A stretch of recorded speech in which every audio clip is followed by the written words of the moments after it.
Welcome to the review for the Fall 2019 Midterm 2 for E115. I listed the topics that's going to be covered in the second midterm, so it will cover variables, if-else statements, loops, functions, and then classes and objects. I'm probably going to make a separate video for classes and objects because it's a pretty big topic on its own. But what I have so far in this file, it should be able to comprehensively cover things about variables, if-else, loops, and functions. So without further ado, let's walk through the modules and see what we have. Our first module is going to deal with numbers, and so the first section is going to talk about data types. We know that there are different data types that can store numbers. The ints store only whole numbers. If you want up to 7 digits of precision, you can have a float. If you want 15 decimal digits of precision, you can do double. In many cases, especially nowadays when memory is very plentiful, you can afford using double in pretty much almost every situation where you might be able to use a float. Okay, so uh, now we can see over here that integers will be, because they only store whole numbers, something like this, like 7 divided by 2, will be stored as 3 in round down, okay?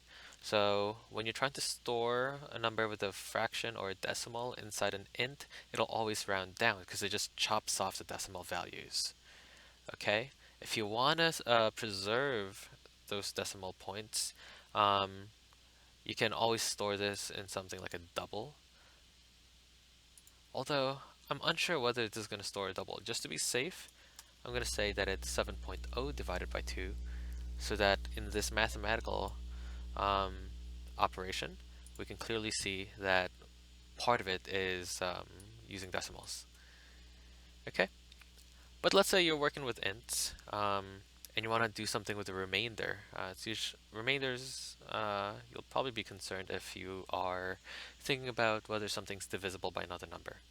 The modulo operator, which is the percent, as you can see over here, returns the remainder of the left number divided by the right number. So you know that 7 divided by 2 is 3 remainder 1. And that value 1 is going to be returned over here in this spot. Okay, so there is such thing as overflow and underflow because data types, they do not have an infinite range. An int, for example, has 4 bytes, so there's only so many digits that it can hold. There is a cap. Um, and over here for an int, it's somewhere within the 2 billion. So somewhere around 2.1 billion is the highest value a signed integer can hold. So once you reach that limit and you add 1 to it, so if you add 1 to the upper limit, you'll loop to the lowest value, and that's called underflow. A good way to think about this is looking at a gear, let's say those number gears in a locker or a padlock, um, or one of those like little compartments that holds a key to a closet. Um, you know that those gears hold the numbers like 0 to 9. And if you keep like, dialing up the number and you hit 9, and if you dial up one more time, you'll see 0. So that's, I guess, like a physical example of overflow. And the same thing will happen in the other direction. So if you hit the lowest value and subtract 1, you underflow and loop all the way back to the highest value. Okay? Usually overflow and underflow are unintentional, and you usually don't want those things happening. There's probably a special case where you do intend to have an overflow and underflow, but I guess I can't think of one right now. But going back to rounding stuff, when talking about mathematical equations, there's something called typecasting. So if you want something of one data type to behave like another data type. For example, if you're dividing two integers and you want the result to be like a float or a double, you'd want those integers to behave like a float or a double, right? And so this is what this is showing over here, right? As it stands, if you just tried c-adding straight up 7 divided by 2, no decimal places, it sees an integer being divided by an integer, okay? And so the result will be an integer. If you want this to be like a double, then what you'll do is have a double divided by an int. And in a mathematical operation like this, the result will take the accuracy or the precision of whatever's the most precise data type that's present. So in this case, you have something like a double and an int. Because the double is more precise, the result will be a double. Okay? Over here, we have a mix. We have a float and then an int and then a double. So the final value of this mathematical operation is going to be stored as a double. Okay? There's two ways to typecast. Typecasting, again, is forcing something of one data type to behave like another. If you want to typecast this integer 7 to behave like a double, the old way of doing it, which is still valid, is like so, with the parentheses around double. The modern way of doing it, or I guess the more updated, is having the parentheses around the number you want to typecast. Okay, so both work as intended, like so. Okay, so in something like this, we see that there's a double and a float, so the result of this multiplication is a double. Here we have more doubles, and then minus 1.0, so that'll be a double. So poly will be holding a double value. Okay, this is just an example showing that, of course, you can take variables of numeric data types and you can do math with them, because that's what numbers are for.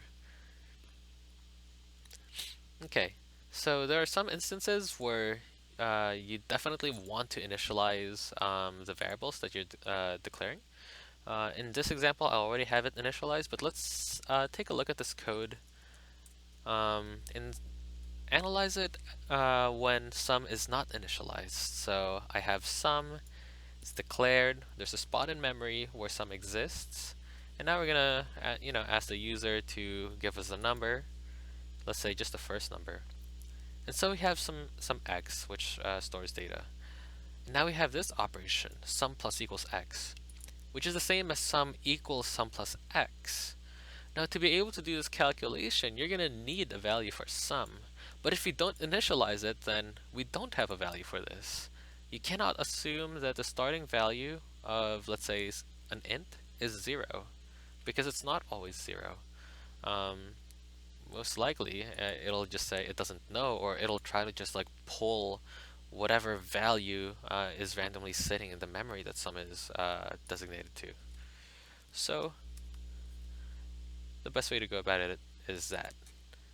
Okay. And so in this first thing, let's say if x is 2, then we start off with sum being 0, so 0 equal, or sum equals 0 plus 2, and so now sum will be 2. And then it'll just work as intended for the second and third numbers, right? And it makes sense that you want, in a case like this where you're adding things up to have a running total, is to have sum equals 0, because you want to make sure that all the value is taken from the inputs and not some weird input from here. Okay, here's another example of where you have to initialize something, but not towards 0. Here I have some code that is going to try to compute the factorial of something. So the user will enter x, and we are creating an integer called factRes, so factorial result, and we're going to set it equal to 1. Now in this for loop, we're going to go from 1 to x, including x, and we're going to multiply factRes by the value of I, and then storing that into factRes. Okay, so If you initialize this to 0, that means they're going to be multiplying 0 times 1, which is 0, and then 0 times 2, which is 0, and then 0 times 3. So it doesn't really make sense. So if you're doing something that has, let's say, a running multiplication, it would be a good idea to initialize it to 1. So, just be mindful of the values that you initialize stuff into. First, if it needs to be initialized, and then if it has to be a specific value. Okay? So now let's talk about strings. Strings are objects that hold a series of characters. Within a string, a number will behave like a letter. So kind of, we're not looking at the 1 in this string as, holding the numeric value 1, but instead being like a number 1 that I write down on a piece of paper. It's a letter. Let's see. Okay. A safe way to input strings is using the getLine function. So getLine, and then whatever you use, in this case cn, because that's kind of like an output stream, input stream thing, and then the destination. So getLine cn common name is you can think of it as being like writing cn name, but getLine can hold strings with spaces. So you can input stuff, like I can input my name, Ethan D. Tioko, and that'll be stored inside one string, even though there's a space in the middle. If you try doing this using cn, cn will only store the first word, because it stops at the first white space character, whether it's a space or when you hit enter. Okay, but getLine kind of behaves a little strangely. It does not ignore the last time you hit enter. So when you're doing cn, let's say on a number, here at line 140, you'll type in a number and then you'll hit enter. And that time, that moment in which you hit enter, getLine will read. So effectively, if you have code like this, you enter a number, you type in a number, you hit enter, and then this gets skipped over because it reads that last time you hit enter, and then it continues on with the code. To be able to mitigate that, every time you switch from going from using cn to getLine, just add this one short line called cn.ignore. Okay? So when you're switching from cn to getLine, have a cn.ignore in between. Okay, so now we have string concatenation. It's a long word, but simply it is the process of combining multiple strings into one larger string. And so string objects can use the plus operator, and it kind of makes sense because you're adding them together, not numerically, but kind of sticking them together. Okay? And so this is an example of proper string concatenation. This is a string, right? Because it has double quotes on each side, plus first name, which I declared to be Ethan, plus space. And now this space is, we can make it a car, but like, because string concatenation works between strings, I use double quotes, and so this is treated as a string, then this is a string, and then this is a string. Okay, so 1, 2, 3, 4, 5 strings are combined together to make one big string. This is proper string concatenation. Below is improper string concatenation. If you run code like this, it looks very similar, or it'll behave very similarly to the cout statement over here in line 157. But what's happening? So something like this, what's happening is that these strings, so hello again, and then your first name and the space and the last name, they're actually not being combined into one string. They still behave independently from each other, and it's as if you're just outing them separately, but in a particular order that makes sense, right? So this is not a string concatenation, even though it looks like it when you output. Okay, so now we're going to hit module 3, which talks about if-else, which will be in midterm 2. And so our first topic here is conditionals. Conditional statements return true or false. These are Boolean values, and you can store them in the data type bool. Okay, so let's say if we have A set to the value of 2 and B to the value of 3, we can check this out. Sum 5 will have a Boolean value, and it checks. Does A plus B equal the value of 5? Well, 2 plus 3 is 5, so 5 does equal 5. This Boolean variable will return true. Okay? So now this one is checking if A is not equal to 2. Because A is 2, the statement is false, so not 2 returns false. Or it stores the value false. This is a list of Boolean operators. Keep in mind it's very important to have two equal signs if you want to check if A is equal to B. Okay? If you want to set A to the value of B, you use one equals operator. But if you want to check if A is equal to B, you'll use 2. The exclamation point is used for negating it. So this means if A is not equal to B. Here you have your greater thans and less thans. If you want to do the equal to, you just do it as a second symbol. If you want to check if something is true and something else is true, you're going to use 2 ampersands over here.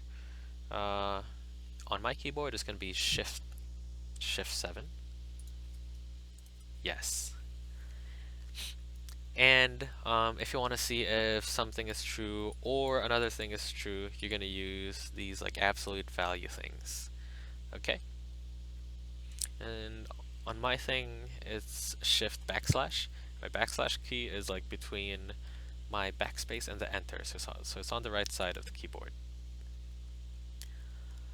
Okay, this is a rather, I guess, old way of checking if two strings are true. So the way you would call it, this compare function, is the name of your first string dot compare, and then the name of the second string which you want to compare to. If this whole string function call, this compare call, if it returns a value of 0, that means string 1 and string 2 are the same. Okay? It can return non-zero values like 1, 2, 3, and whatnot, but for now, we're not really interested in that. We're just interested if it's 0 or if it's not. Okay? So now we can finally get to if-else statements. An if-else statement runs code that's specific to a condition. Okay, so for if statements, so the code that's underneath an if statement will run if the condition inside the parentheses are true. Okay, so over here I have a cout and a cin. If the user enters 5 for A, and that'll mean that A equals 5 is true. Consequently, this line of code will run. Okay.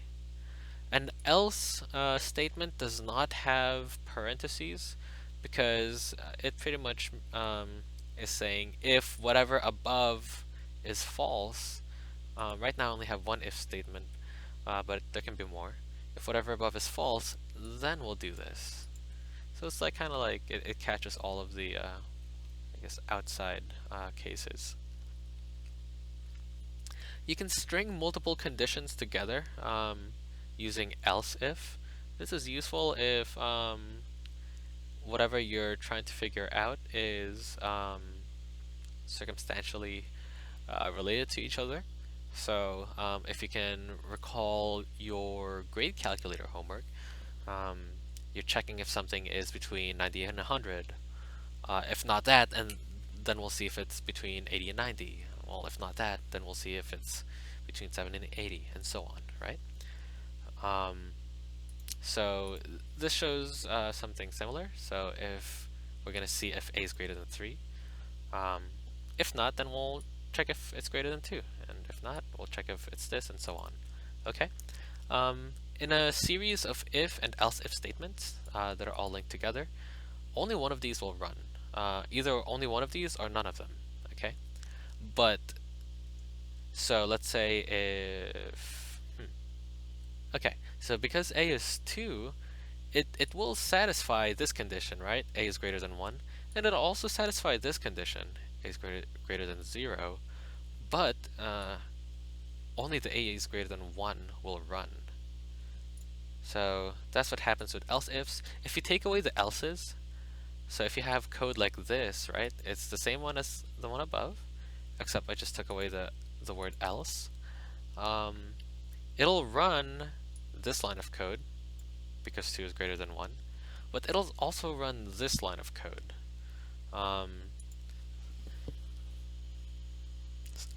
You probably might not want a behavior like this to happen, or maybe you do. So just make sure that if you're using a chain of ifs and else ifs, that you know that it can behave differently as compared to the same thing, but as separate ifs.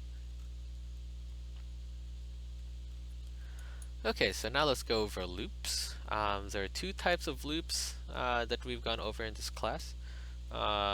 Or in this course, there's the while loop and the for loop. The while loop is more general. It's kind of structured like an if statement. And because it's more general, it's more flexible. You can use it for more things. So the way a while loop works is it has, you know, some condition inside parentheses, just like an if statement. If this condition is true, whatever code is inside the while loop squiggly brackets will run. Okay? And you can put anything in here as long as it's legal code. So you can even put another while loop and you can start nesting them. Okay? And then once the condition is false, then it will exit the while loop and continue on with the rest of the program. Okay, so here's an example. I created an int of x equals 0. This while loop will run so long that x is less than 10. At the very beginning, 0 is indeed less than 10. So we'll output it, and then we'll add 1 to x. So now x is 1, 1 is still less than 10. It'll output increment. 2 is still less than 10, so it'll output increment, so forth, until x is 10, and well, 10 is not less than 10, and so we exit. A for loop is for, it's more specialized for, let's say, known increments, or pretty much if you know how many times you're going to be repeating something mathematically. So whether just you know in your head or by design that it will run 10 times, or maybe you don't know how many times it'll run, but you can solve an equation and you can figure it out that way. In those cases, a for loop will work, right? For example, in this bit of for loop, I want to say that x is 0, x is 1, x is 2. So I want to count from 0 to 9.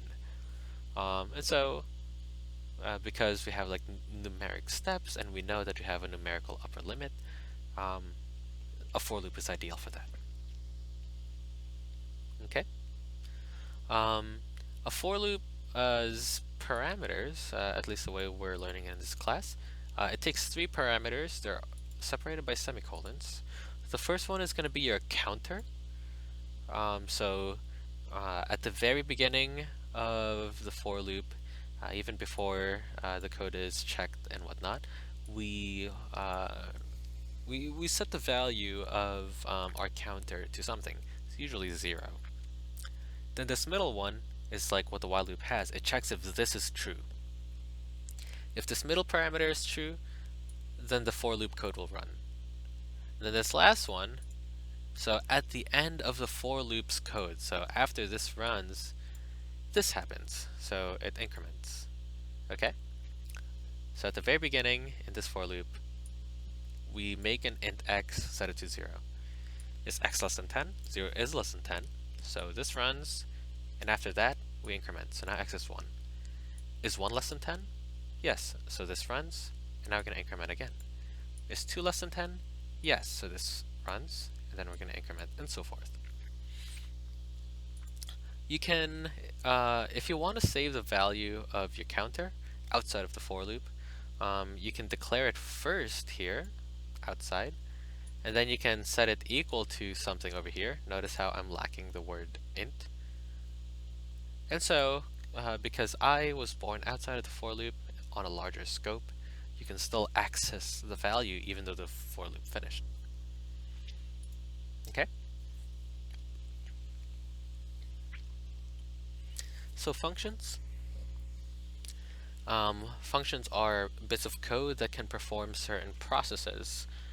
These processes are usually done frequently, so instead of having to copy and paste the same code over and over again in your program, why not just make a function that defines how you do that process, and then just call the name whenever you need it, okay? So the signature of a function is kind of like this top line over here. The first word is going to be the return type. In this case, I have void. And then you have the function name, and then you have parameters if any. If your function does not accept any parameters, you'll just have empty parentheses, like over here. Okay, so functions can have parameters, and those are the stuff that those are the data types, or the data that you input into the function. It's very analogous to math, how we would write f of x. X is the parameter, and it's the same case for C++.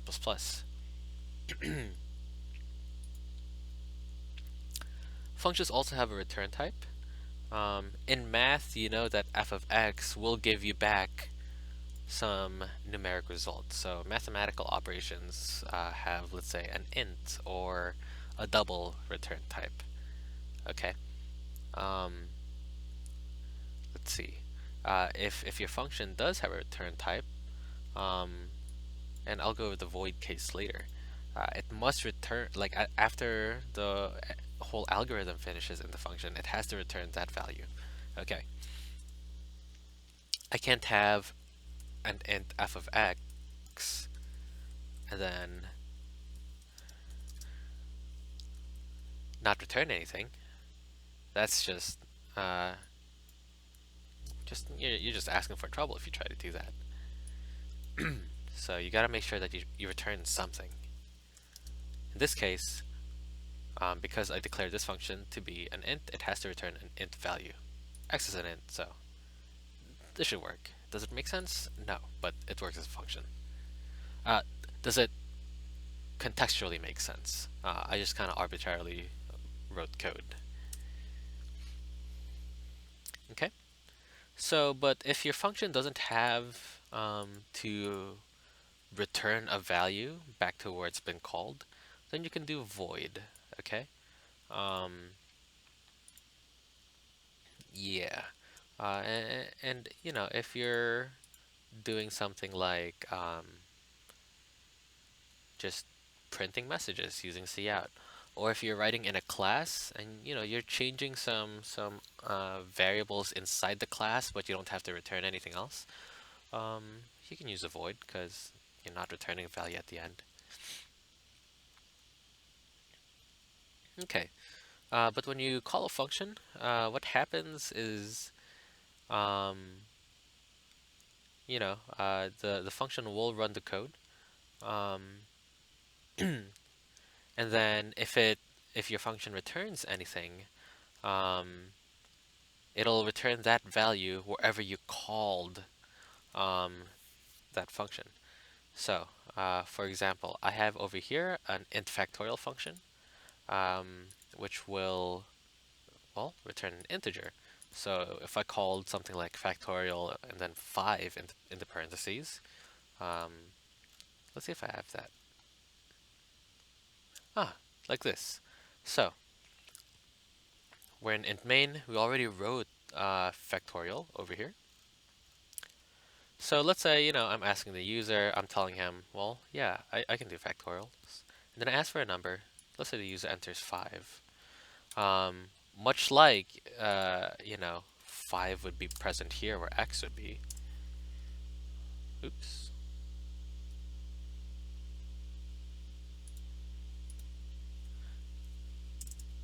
Like so. Um, 5 would be plugged into here. Wherever this function is called, um, it would be, that's where your value would be returned to. Okay?